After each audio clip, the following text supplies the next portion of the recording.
مویشی منڈی سے ڈھونڈ کے لایا ہوں پیارا جانور. قربانی قربانی قربانی قربانی قربانی قربانی قربانی قربانی. مولا کر لے قبول، مولا کر لے قبول، مولا کر لے قبول، مولا کر لے قبول. بقرہ عید پہ، بقرہ عید پہ قربانی ابراہیم سننا. قربانی کریں گے، دل سے کریں گے. الحمدللہ رب العالمین والصلاة علی سید الانبیاء والمرسلین. اما بعد فاعوذ باللہ من الشیطان الرجیم. بسم اللہ الرحمن الرحیم. جی ناظرین کرام، حاضرین محفل، السلام علیکم ورحمۃ اللہ وبرکاتہ. آپ دیکھ رہے ہیں محمد عبد القادری کی آفیشیل یوٹیوب چینل پر قربانی کے مسائل اور ان کے جوابات. جی ناظرین کرام، آج ہمارے قربانی کے مسائل کے جوابات دینے کے لیے ہمارے ساتھ بہت ہی عظیم عالم دین مفتی اسلام موجود ہے. مفتی احسان ہاشمی موجود ہے. مفتی صاحب السلام علیکم ورحمۃ اللہ وبرکاتہ. وعلیکم السلام ورحمۃ اللہ تعالی وبرکاتہ. مفتی صاحب کیسے ہیں آپ؟ الحمدللہ میں خدا کے فضل و کرم سے بخیر و عافیت ہوں. مفتی صاحب کیا کہیں گے اس پروگرام کے بارے میں آپ؟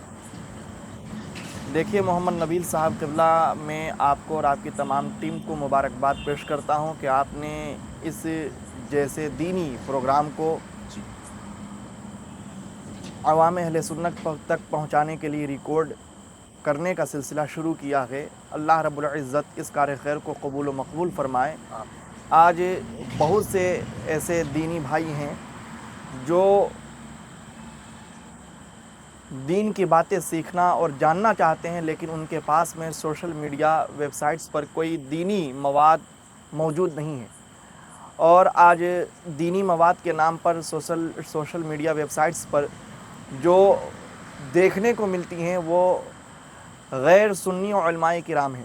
جی تو غیر سنی علماء ہیں، وہ غیر سنی مبلغین ہیں جو آج سوشل میڈیا ویب سائٹس کے اوپر بہت سارے ایسے عقائد و نظریات کو فروغ دے رہے ہیں جو بلا شبہ مسلک اہل سنت و جماعت بلفظ دیگر مسلک اعلیٰ حضرت کے بالکل متصادم ہیں، اور جس کی بنیاد پر بہت سارے اہل ایمانی اعتبار سے یا تو گمراہ ہو جاتے ہیں یا بسا اوقات کفریہ کلمات بھی بک دیتے ہیں.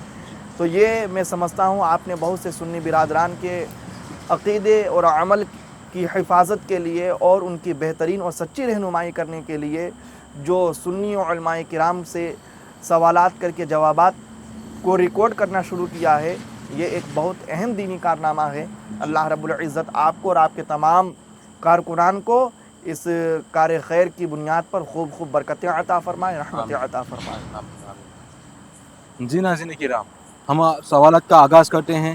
مفتی صاحب، بعض لوگ کہتے ہیں کہ قربانی ایک بہت بہترین عمل ہے جو صاحب نصاب ہے، استطاعت رکھتا ہے، تو وہ چاہے تو قربانی کرے تو اور نہ چاہے تو نہ کرے. تو کیا کہیں گے اس کے بارے میں؟ دیکھیے، وہ تمام اہل ایمان جن پر قربانی واجب ہے، جی ان پر ضروری ہے کہ ایام نحر میں وہ قربانی کریں. اگر وہ قربانی نہیں کرتے ہیں باوجود یہ کہ قربانی کی تمام واجب ہونے کی شرطیں ان میں پائی جاتی ہے، جی تو وہ سخت گنہگار اور سخت فاسق ہوں گے جی اور پروردگار عالم کے عتاب و عذاب کا شکار بنیں گے. تو اسی لیے جن حضرات پر قربانی واجب ہے جی ان پر ضروری ہے کہ وہ ایام نحر کے اندر قربانی کرے اور اللہ رب العزت کی رضا جوئی کرے اور اللہ کی بارگاہ میں تقرب حاصل کرے. جی مفتی صاحب، یہ بھی آج بہت ہی عظیم معاملہ ہو گیا کہ کچھ لوگ کہتے ہیں کہ قربانی کرنا جانور پر ظلم کرنا جیسا ہے. لوگ ایسی بات کیسے کر جاتے ہیں وہ معلوم نہیں، لیکن قربانی کرنا جانور پر ظلم کا نام دے دیا گیا ہے. تو کیا کہیں گے اس کے بارے میں آپ؟ میں اس سلسلے میں بہت ہی مختصر طور پر یہ کہنا چاہوں گا جی کہ مذہب اسلام اللہ رب العزت کے عطا کردہ قوانین اور اصول کا نام ہے جو ہمیں پروردگار عالم نے عطا کیا قرآن کے اندر، اور اللہ کے نبی صلی اللہ علیہ وسلم نے خدا کے ان احکام کی تبلیغ و توضیح اور تشریح فرمائی اور شریعت کے اصول اور قوانین اور احکام بیان فرمائے۔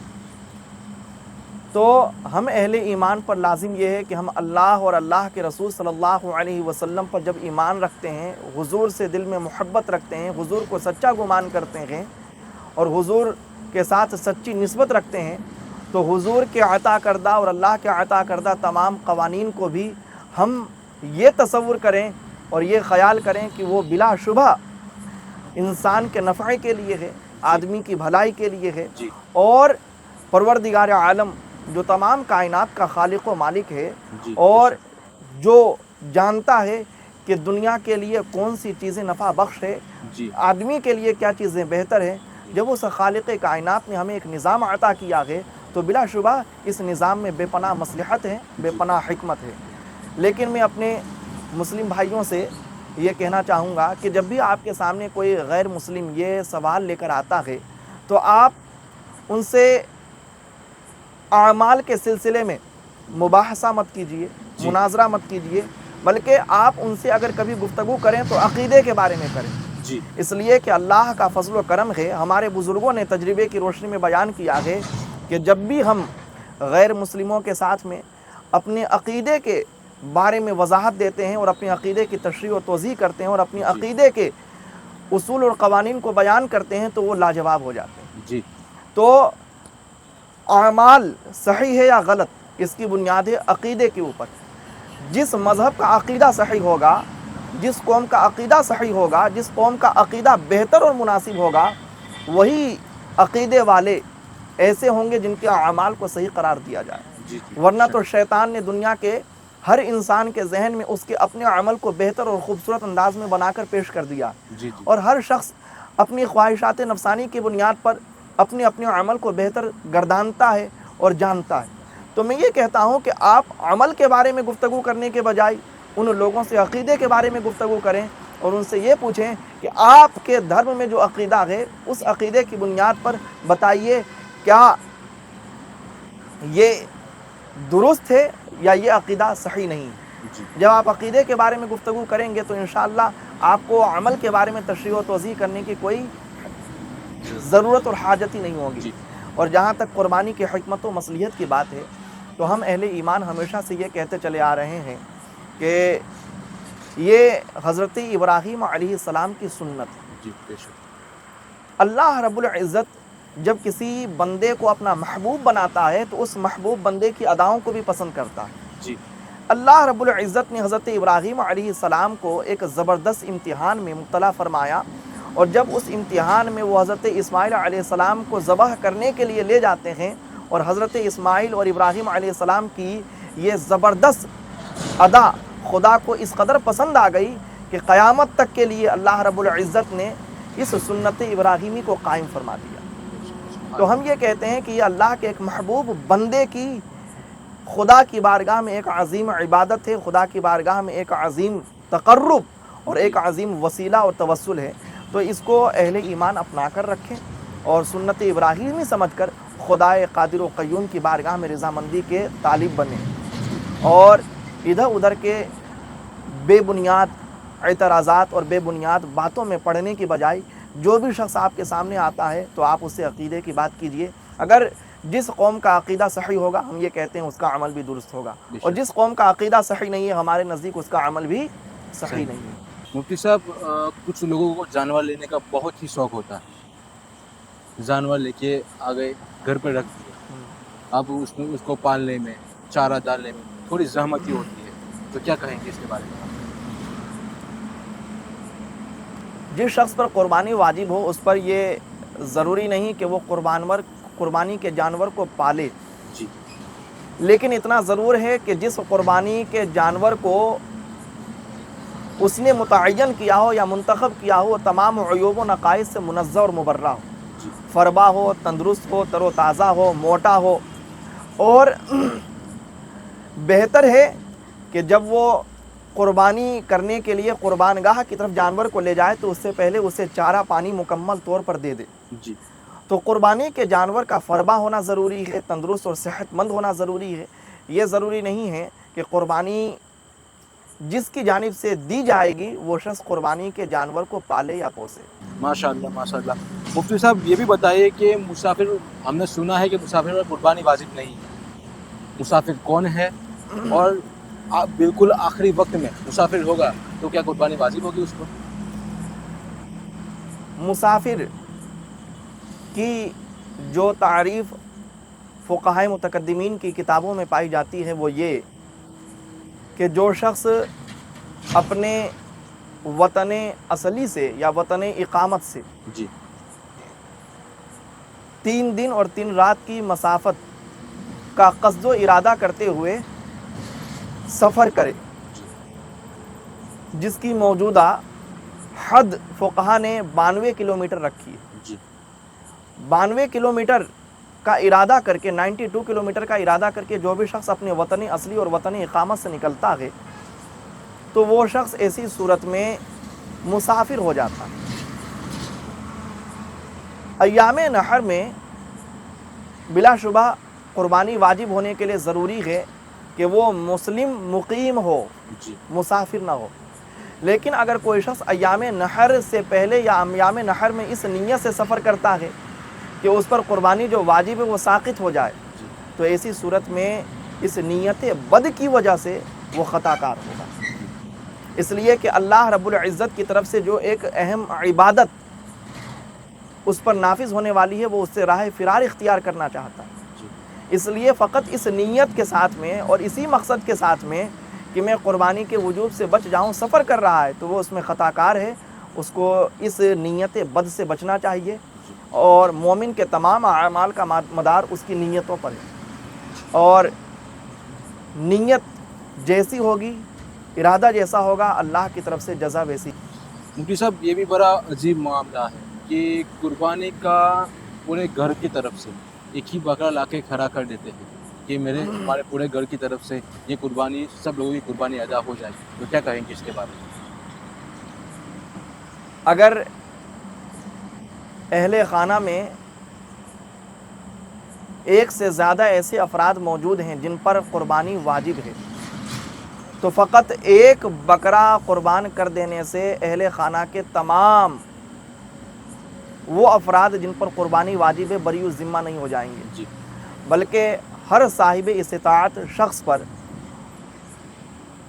جملہ شرائط کے ساتھ قربانی واجب ہے۔ جی وہ مسلمان جو مقیم ہو، جو مالک نصاب ہو، اس مسلمان شخص پر، اور بالغ ہو اس مسلمان شخص پر قربانی واجب ہے، جی خواہ وہ مرد ہو یا عورت ہو۔ اب گھر کے اندر ایک سے زیادہ 2 3 4 5 ایسے افراد موجود ہیں جو مسلمان ہیں، الحمدللہ مقیم ہیں، مالک نصاب ہیں اور بالغ ہیں، جی تو ایسے لوگوں پر، ان تمام لوگوں پر قربانی واجب ہے۔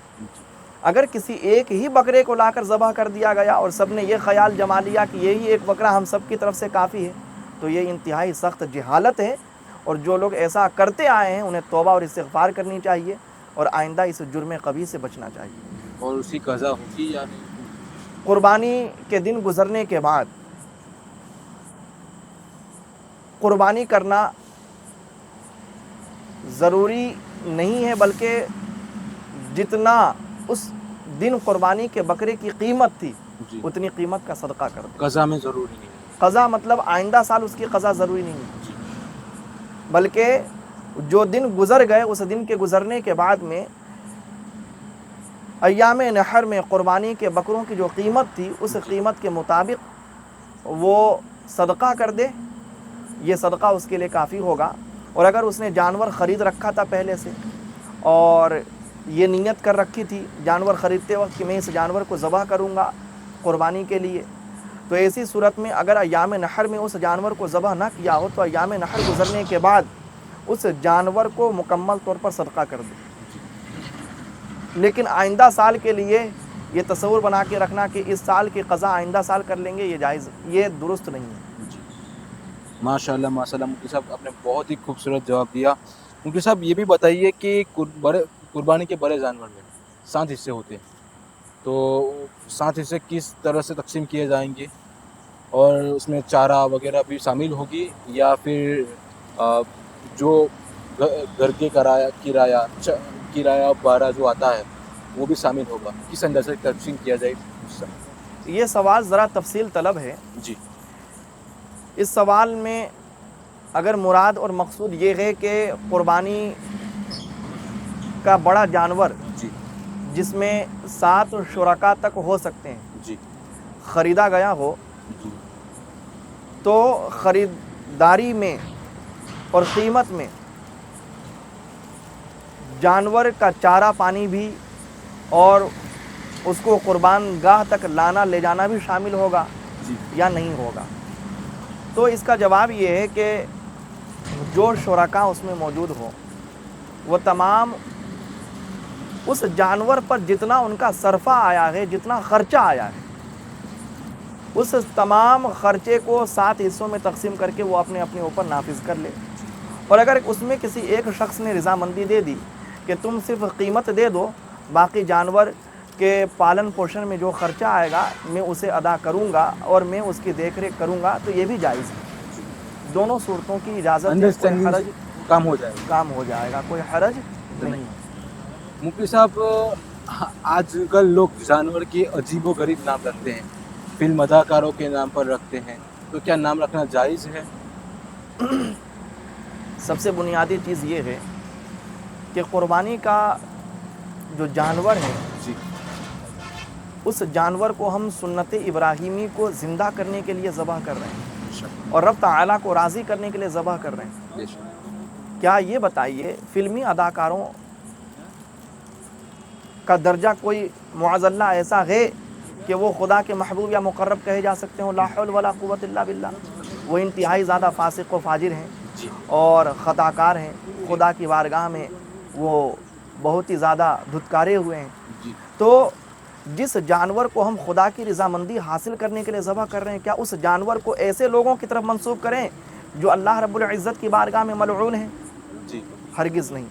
میرے آقا نبی اکرم صلی اللہ علیہ وسلم نے بھی ارشاد فرمایا کہ من تشبہ بقوم فہو منہم، جو کسی قوم کے ساتھ میں مشابہت اختیار کرے وہ انہی لوگوں میں سے۔ یہ تو ان لوگوں کا شیوا اور طریقہ ہے جو ان فلمی اداکاروں سے محبت کرتے ہیں یا ان فلمی اداکاروں کی الفت دل میں رکھتے ہیں، وہ ان کی طرف اپنی چیزوں کی نسبت کرتے ہیں یا خود کو منسوب کرتے ہیں۔ لیکن ہم تو اللہ کے ولیوں سے محبت کرتے ہیں، اللہ کے نبیوں سے محبت کرتے ہیں اور سنت ابراہیمی کو زندہ کرنے کے لیے ذبح کرتے ہیں۔ تو کیا ہم جیسے اہل ایمان اور اہل سنت و جماعت کا یہ شیوا ہو سکتا ہے کہ معاذ اللہ رب العالمین نیک کام کریں اور اس نیک کام میں ایک ایسے شخص کا تذکرہ کر دیں یا ایسے شخص کی طرف نسبت کرتے ہوئے کوئی ایک عمل یا امر پا لیا جائے جو خدا کی بارگاہ میں ملعون و مردود ہے؟ تو اس سے بچنا چاہیے اور اس سے پرہیز کرنا چاہیے اور مکمل طور پر اس سے اجتناب کرنا چاہیے۔ ناظرین کرام سن لیا، مفتی صاحب نے بہت ہی بہترین انداز سے یہ سوال کا جواب دیا ہے، اور جو ایسے نام رکھتے ہیں وہ آج سے نام چینج کر لے، ولیوں کے نام پر رکھے، اچھی نسبت لگائے۔ کیا کہتے ہیں مفتی صاحب؟ جانوروں کے نام رکھنا کوئی فرض و واجب نہیں ہے، جی جو رکھتے ہیں اور نہ مستحب ہے۔ جی جانوروں کے نام رکھنے سے زیادہ ضروری یہ ہے کہ ان جانوروں کی دیکھ ریکھ کی جائے، جی ان کے کھانے پینے کا انتظام مکمل طور پر کیا جائے، جی ان کے چارہ پانی میں کوئی کمی نہ ہو، ان کو فربا اور تندرست رکھا جائے، یہ ضروری ہے۔ یہ ضروری نہیں کہ آپ ان کا نام رکھیں، اس لیے نام رکھنے سے بچیں جی اور ان جانوروں کا خیال رکھیں، یہی کافی ہے۔ مفتی صاحب یہ بتائیے کہ قربانی کے جانور کے پیٹ سے بچہ نکالا ہے، قربان کرنے کے بعد پتہ چلا یہ کیا ہو؟ قربانی کے جانور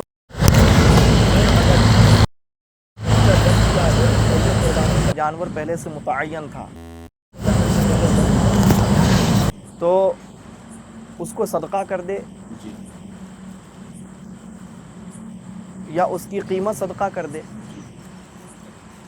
اور اگر قربانی کے جانور نے بچہ جنا یا اس کے پیٹ سے بچہ نکلا قربانی کرتے وقت جی یا ذبح کرتے وقت، تو اس میں دو صورتیں ہیں. اگر وہ بچہ زندہ نکلا جی یا مردہ. اگر مردہ نکلا ہو تو اسے پھینک دے، اور اگر زندہ نکلا ہو تو ایسی صورت میں اس کو بھی ذبح کر دے اور اس کو بھی حلال کر دے، جی یا پھر اس کی قیمت صدقہ کر دے، یہ بھی کافی ہوگا. مفتی صاحب یہ بھی بڑا اہم سوال ہے کہ قربانی کی گوشت کی جو حصے ہیں اسے کیسے تقسیم کیا جائے؟ قربانی کے گوشت کے جو حصے جی مکمل وزن کر کے تول کر کے برابر تقسیم نہ کرے کہ اس کی ہرگز اجازت نہیں، بلکہ اگر کسی نے کیا اور شرکا نے کہا کہ ہم اس پر راضی ہیں جی تو یہ چونکہ حق شرع ہے، جی اس لیے شرکا کی اگرچہ رضامندی ہو پھر بھی اٹکل سے تقسیم کرنے کی ہرگز اجازت نہیں ہے، بلکہ تمام شرکا آپس میں اس کو برابر برابر وزن کر کے تقسیم کریں. جی ہاں اٹکل سے تقسیم کرنے کی اجازت ایک صورت میں ہے، اور وہ صورت یہ ہے کہ گوشت کے کئی انواع ہوتے ہیں. کچھ کلیجی ہے، کچھ پھیپھڑا ہے، جی کچھ خالص گوشت ہے. تو کلیجی اور پھیپھڑا خالص گوشت نہیں دیا جاتا، وہ ایک دوسری نوع کہلاتی ہے. لہٰذا اگر قربانی کے گوشت کے حصے لگائے جائیں 7 جگہوں پر، تو ہر حصے میں کلیجی کے ٹکڑے کچھ کچھ زیادہ کچھ کچھ ہر حصے میں رکھ دیں، جی یا پھیپھڑے کے ٹکڑے کچھ کچھ ہر حصے میں رکھ دیں، جی یا وہ بٹ ہوتا ہے وہ بھی رکھ دیں. جی تو اگر کسی میں کمی یا کسی میں بیشی ہوگی تو اس کے عوض میں وہ کلیجی کا وہ ٹکڑا ہو جائے گا. جی تو ایسی صورت میں اندازے سے بانٹنا تقسیم کرنا جائز ہے، لیکن مکمل کوشش یہی ہو کہ وزن بالکل تول کر کے برابر کر کے دیے جائیں. جی مفتی صاحب یہ بھی اس میں ہے کہ جو 7 حصے ہیں اس میں یہ تقسیم کرنا ہے ہاں. حصے سے، وہ جو 3 حصے رشتہ داروں کا غریبوں کا اچھا وہ الگ- اگر کوئی جانور ہاں جو شخص قربانی کرتا ہے جی تو وہ جانور کے گوشت کے 3 حصے لگائے، یہ مستحب ہے. جی ایک حصہ اپنے اہل و عیال کے لیے رکھے، ایک حصہ اپنے قریبی رشتہ اور ایک حصہ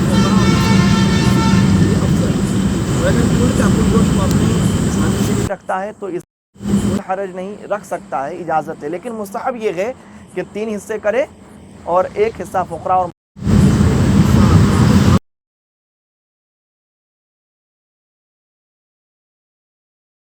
مویشی منڈی سے ڈھونڈ کے لایا ہوں پیارا جانور.